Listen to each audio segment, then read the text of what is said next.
Hey guys, Jim from Compass. I'm going to install the sneeze guard. Got the guard, got the Velcro. Let's get started.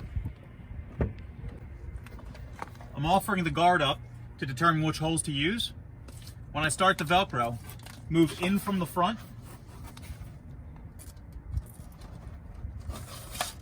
and then back out towards the front.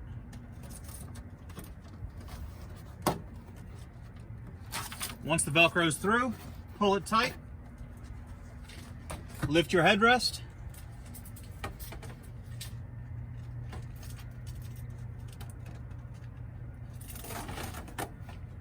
Start the Velcro. You don't have to pull it very tight. We're going to tighten it from the front right now.